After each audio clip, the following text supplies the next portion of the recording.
Assalamualaikum dan salam sejahtera, salam Malaysia Madani. Saya Muhammad Anas bin Muhammad Azhari, matrik nombor 274383 bersama rakan saya Izraf, Arwan dan Khairi bin Zain akan membentangkan berhubung peranan media sosial dalam transformasi politik. Okey, sebelum tu sedikit pengenalan yang akan saya terangkan. Dalam era perkembangan pesat teknologi ini, salah satu perkara yang sangat signifikan dalam kehidupan harian kita adalah kebebasan bersuara yang dipacu oleh media sosial. Menurut Wayne Konski 2022, media sosial telah menjadi platform yang melonggarkan sekatan ke atas kebebasan bersuara.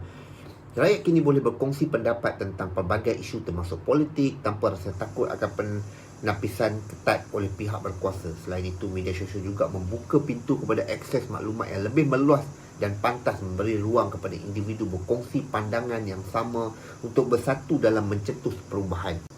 Negara-negara seperti Rusia, Turki, Bulgaria yang dulunya sangat terkawal dari segi kebebasan akhbar kini melihat kesan ketara media sosial menyebarkan maklumat sebelum ini tidak dapat diakseskan oleh rakyat.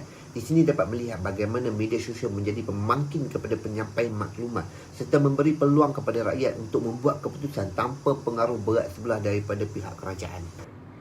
Transformasi politik dengan perkembangan media sosial. Dalam tempoh 30 tahun yang lalu, kita dapat menyaksikan perubahan besar dalam landscape politik Malaysia yang banyak dipengaruhi oleh kemajuan teknologi dan media baru. Pada awalnya, platform sebagai televisyen dan radio digunakan oleh politik untuk menyampaikan agenda mereka. Tapi dengan kemunculan internet pada 1990-an, segalanya mula berubah. Media baru seperti laman web interaktif dan kini media sosial telah memberi lebih banyak ruang kepada rakyat untuk terlibat secara langsung dalam politik. Sebagai contoh, kini kita rakyat Malaysia lebih aktif dalam mengorganisasikan protes, mengumpul dana dan bekerja untuk calon-calon pilihan raya melalui platform media sosial. Teknologi ini juga memberi kuasa kepada rakyat untuk berinteraksi secara langsung dengan ahli politik, malah memberi peluang kepada mereka untuk mencipta kandungan mereka sendiri. Ini jelas memperlihatkan bahawa media sosial telah mengubah cara orang ramai mengambil bahagian dalam proses politik serta memberi impak besar kepada pilihan raya. Media sosial seperti Instagram, Facebook dan Twitter yang pada asalnya digunakan untuk menghubung rangkaian sosial kini telah menjadi alat penting dalam strategi politik, mempengaruhi perspektif umum dan membuat keputusan pengundian.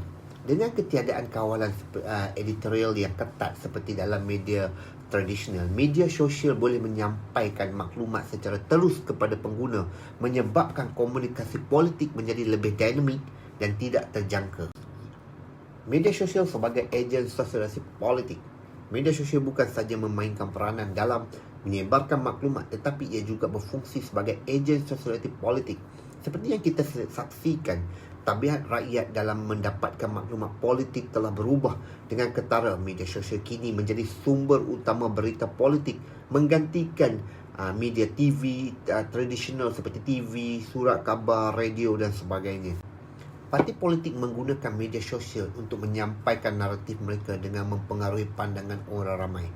Mereka memanfaatkan kuasa algoritma dan emosi untuk menyebarkan mesej yang mampu menarik perhatian dan memberi impak yang mendalam dalam khalayak masyarakat. Dengan cara ini, media sosial membolehkan ahli politik menyasarkan demografi tertentu seperti pelajar, wanita, pengundi muda melalui kempen yang lebih terarah jika dibanding dengan kaedah-kaedah tradisional yang lama. Selain itu, keupayaan media sosial untuk menjalankan tinjauan pendapat juga memberi kesan yang signifikan terhadap keputusan politik. Pengundi kini lebih terdedah kepada keputusan undian secara langsung di media sosial yang secara tidak langsungnya mempengaruhi keputusan mereka untuk mengundi. Fenomena ini memberi kita gambaran jelas tentang betapa kuatnya pengaruh media sosial dalam proses politik moden. Pada masa kini juga kita dapat lihat bahawa golongan-golongan muda mula memberi pendapat dan berkongsi pandangan bersama ahli politik melalui media-media sosial. Assalamualaikum warahmatullahi wabarakatuh. Nama saya Muhammad Khairi bin Muhammad Zain. Nombor matrik 276598. So saya akan membentangkan tentang contoh kes dari segi penggunaan media sosial sebagai ejen sosialisasi politik. So dekat sini kita ada dua, di mana terbagi pada dua, di mana contoh kajian kes yang terdapat di luar negara, dan saya ambil negara India sebagai contoh kajian kes luar negara. Jadi di sini Parti Barayati Jaya Janata iaitu BJP telah meminta bantuan seramai 32,000 pengaruh media sosial pada pilihan raya umum India pada tahun 2014 untuk menyebarkan propaganda parti mereka kepada rakyat untuk mengundi. Semasa memegang jawatan, Kerajaan Gabungan Kongres Kebangsaan India iaitu INC dan Parti Kongres Kebangsaan NCP dilihat terlibat dalam beberapa penipuan dan contoh salah urus. BJP mulai menggunakan isu penipuan dan salah urus ini sebagai mesej utama dalam pilihan raya mereka. Selain daripada menggunakan platform WhatsApp, parti-parti politik di India juga dia berlumba-lumba untuk menunjukkan kehadiran mereka di platform seperti Facebook, Twitter, YouTube bagi mendapatkan sokongan rakyat. Parti politik ni dia menjalankan proses sosialisasi dengan pengikut dan mula menyebarkan mesej-mesej penipuan dan salah urus ini sehinggalah ia menjejaskan lawan mereka di dalam pilihan raya. Ianya macam seperti maklumat daripada mulut ke mulut. Berita mengenai pilihan raya di India telah disebarkan secara meluas di seluruh 288 kawasan melalui platform media sosial. Akhirnya mereka berjaya menarik lebih ramai pengundi daripada parti lain di dalam pilihan raya di India. BJP telah berjaya memperolehi kira-kira lebih kurang 66% atau 551.3 juta yang membawa kepada penggulingan kerajaan. Ini kerajaan yang telah menguasai India selama 54 tahun sebelumnya lah. So dekat sini dia berjaya menggulingkan kerajaan sedia ada dengan menggunakan platform seperti WhatsApp, Facebook dan lain-lain. So dekat sini kita kembali kepada contoh kajian kes yang ada di dalam negara Malaysia kita sendiri. Dekat sini kita dapat lihat bagi pilihan raya yang dilaksanakan di Malaysia semasa negara dalam era digital, parti politik dapat menggunakan platform media sosial ini sebagai satu senjata yang berkesan untuk mempengaruhi naratif sesuatu parti itu sendiri. Ini bagi memanfaatkan perkembangan media sosial, parti politik yang telah membelanjakan ratusan ribu ringgit untuk mendapatkan pengaruh dengan memanipulasi media digital ini dan berita secara agresif. Manipulasi seperti ini biasanya digunakan bagi menggambarkan satu naratif yang digunakan untuk mempengaruhi penonton ataupun rakyat itu sendiri. Mereka yang bertanggungjawab ke atas media sosial mempunyai pengaruh yang sangat besar terhadap pendapat umum dan cara orang melihat mana-mana subjek tertentu kerana mereka sendiri adalah orang yang mengawal naratif itu sendiri. Penggunaan berita, perkongsian idea dan perbualan awam semuanya telah dipengaruhi oleh platform media sosial. Kerajaan dahulu yang mempunyai cengkaman ataupun jaminan terhadap sistem penyampaian berita secara tradisional sebelum adanya internet.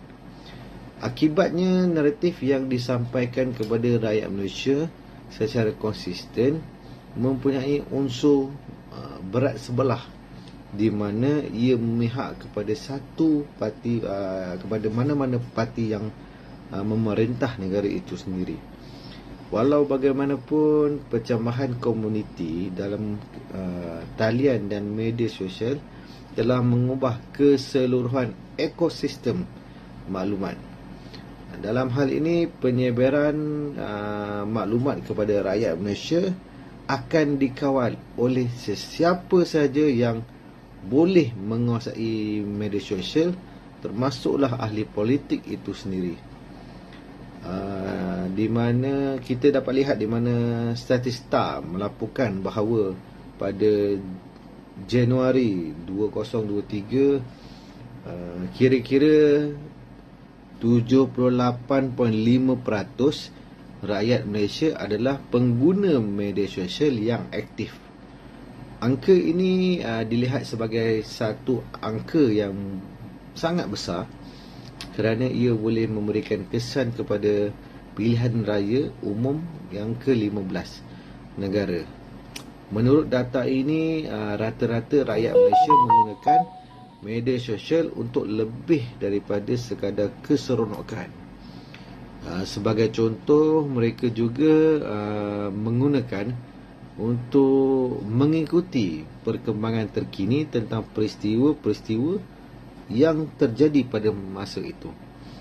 Data daripada Statista pada tahun 2023 juga menunjukkan bahawa penggunaan media sosial parti politik di Malaysia untuk menyebarkan naratif masing-masing kepada penyokong dan lawan berada di tahap yang sangat tinggi. Salah satu parti politik Malaysia yang menggunakan media sosial untuk kempen pilihan raya umum pada tahun 2018 ialah Pakatan Harapan, iaitu PH. Masalah sedia ada yang menggemparkan rakyat seperti dia memainkan masalah sedia ada yang menggemparkan rakyat Malaysia seperti penyalahgunaan kewangan 1MDB oleh Kerajaan Barisan Nasional, iaitu BN, yang telah dijadikan sebagai jalan cerita yang digunakan pada ketika itu. Menurut Hamid dan Rahman yang daripada tahun 2008, penguasaan kerajaan Barisan Nasional terhadap media konvensional memaksa Pakatan Harapan beralih kepada media sosial itu sendiri. Walau bagaimanapun, Pakatan Harapan berjaya menggunakan platform media sosial dengan sangat-sangat berkesan dan efektif. Di sebalik usaha terbaik mereka ialah Barisan Nasional iaitu BN tidak mampu untuk membendung arus propaganda anti-BN yang mengalir melalui media sosial itu. Rancangan itu berjaya kerana Pakatan Harapan memenangi pilihan raya dengan menerima 113 kerusi dan seterusnya memberikan majoriti yang diperlukan untuk menumbangkan kerajaan BN yang sangat lama, yang kita maklum berusia lebih kurang 60 tahun memerintah negara ini. Situasi ini jelas sekali penggunaan teknik pengurusan naratif yang meluas merentasi semua platform media sosial mempunyai kesan yang diingini untuk memujuk lebih ramai orang untuk melihat potensi Pakatan Harapan sebagai kerajaan yang lebih hebat daripada Kerajaan Barisan Nasional itu sendiri. Assalamualaikum warahmatullahi wabarakatuh. Saya Muhammad Arwan bin Abdul Razak, nombor metrik 276546, akan membentangkan cabaran dan langkah untuk mengurangkan kesan media sosial kepada politik. Terdapat perkembangan yang semakin meningkat tentang potensi kesan buruk media sosial terhadap perkembangan politik negara. Kebangkitan platform media sosial telah memberi individu platform baru untuk menyatakan pandangan mereka tentang masalah awam. Akibatnya, kebanyakan individu di media sosial hanya bersosial dengan individu yang mempunyai pendapat yang sama dengan mereka. Dengan setiap cerita yang tular di media sosial kini memberi kesan kepada kempen politik tanpa mengira kebenaran. Dengan ini, perlu pihak kerajaan memberi pandangan dan langkah bagi mengelak situasi ini lebih memberi kesan terhadap politik negara. Sebagaimana rakyat perlu berhati-hati sebelum mempercayai sesuatu yang tidak mempunyai sumber yang sahih dari kalangan pihak yang tertentu. Bagi mengatasi masalah ini, kemahiran literasi media dan mengajar kemahiran berfikir kreatif dari usia muda boleh menjadi satu cara untuk memerangi maklumat yang salah serta mengajar generasi muda untuk menggunakan media sosial dengan cara yang lebih baik, betul dan positif. Assalamualaikum warahmatullahi wabarakatuh. Saya Muhammad Izzah bin Idrus, nombor metrik 276559. Di sini saya ingin menyambungkan pembentangan daripada kumpulan saya, sahabat-sahabat saya. Pembentangan saya itu kesimpulan hasil daripada pembentangan daripada kumpulan saya, iaitu oleh kerana jangkauan dan kepentingan media sosial yang luas mengawal naratif telah menjadi semakin penting dalam era digital. Implikasi kawalan naratif yang dilakukan oleh ahli politik, sama ada digunakan untuk kebaikan atau kejahatan, adalah besar dan meluas. Segelintir parti politik di Malaysia telah memanipulasi tanggapan yang ingin mereka berikan kepada pengundi dan masyarakat umum melalui penggunaan kawalan naratif. Semasa menavigasi masa depan media sosial, adalah penting untuk memerhatikan taktik kawalan naratif manipulatif, menggalakkan celik media, menunjukkan accountability semasa menyebarkan maklumat. Dan akhir sekali, walaupun media sosial mungkin mempunyai beberapa kesan baik dalam politik, ia juga mempunyai keupayaan untuk melemahkan nilai demokrasi. Sekian, terima kasih.